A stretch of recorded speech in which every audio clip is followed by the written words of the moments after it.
The inclusion delusion. That is the subject of this evening's Talking Points memo.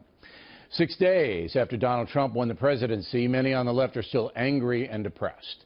Thousands are protesting in the streets, believing they will soon be victims of oppression or something not good. Most of the demonstrators are peaceful, some are not. Today in Los Angeles, hundreds of school kids walked out of class, showing their disdain for the election. Be interesting to hear what is bothering these students. I suspect many of them have been inspired by immigration activists who have been working the West Coast very hard. Apart from wanting open immigration, one of the main beefs on the left is that the philosophy of inclusion is endangered by Trump. It's irrational for people to say they voted for Trump for change when in reality the very policies that President Obama put in place actually helped whites and blacks and Latinos.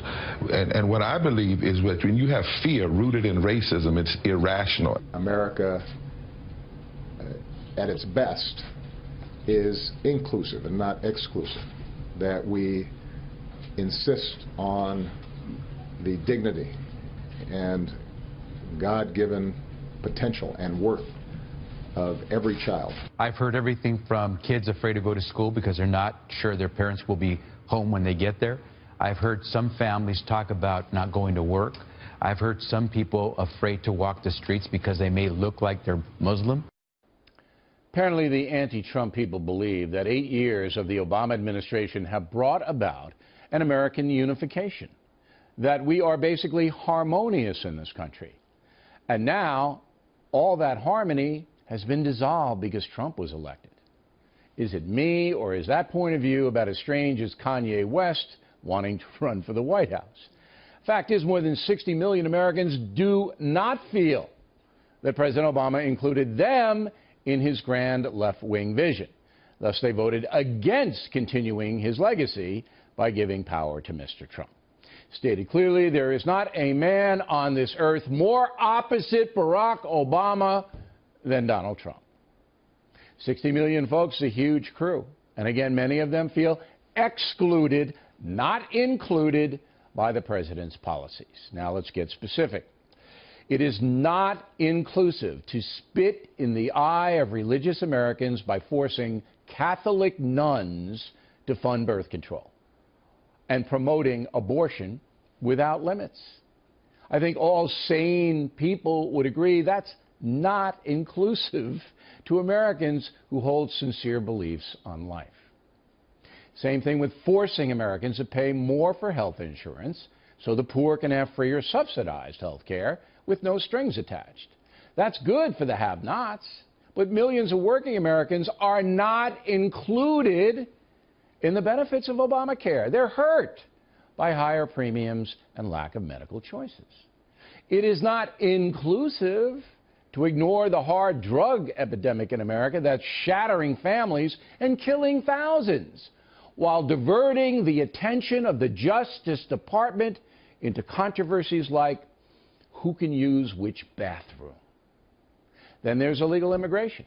I hope the kids in LA will listen up. It is not inclusive to fail to monitor the workplace so that foreign nationals who have no right to be here can waltz on in and secure jobs.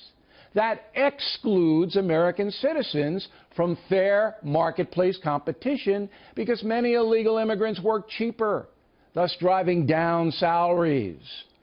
The fantasy of open borders is not inclusive when most Americans strongly reject that concept.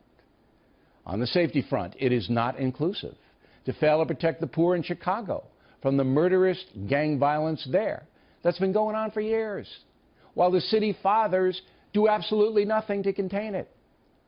My family is protected from gang violence, but that is not the case for millions of inner-city residents all over the country. Therefore, many urban folks, mostly poor, are not included in effective public safety policies. Likewise, failing to protect all Americans from illegal alien felons who defy deportation is not inclusive. There should be zero tolerance for these people.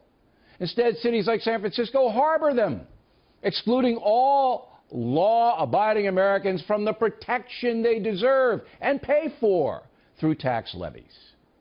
Children in bad schools are not included in quality education, are they? The left fights desperately against charter schools and vouchers for the poor, which would give low-income families school choice.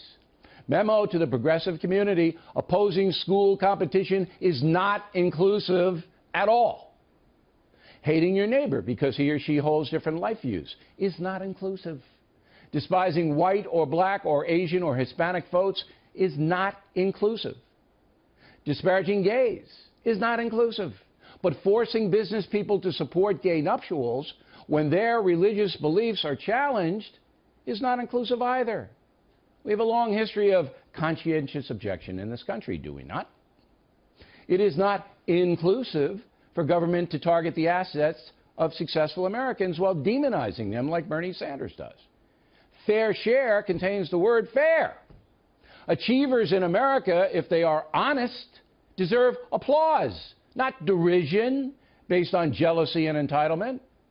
It is not inclusive to punish those Americans with assets by seizing their property after death and imposing a hyper-taxation on them.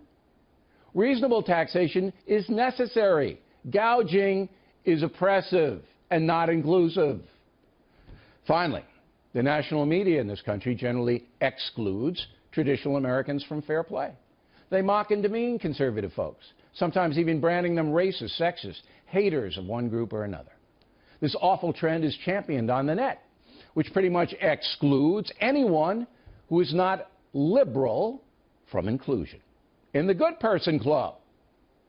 Nothing the government can do about that other than criticize dishonest and hateful reporting. But apart from Fox News, President Obama offered little criticism of the media that generally adores him. So, you are living in a fantasy world if you think the liberal administration of the past 8 years has encouraged inclusion. It has not. And the millions of Americans who were excluded by the Obama administration have now put an end to the inclusion delusion. And that's a memo.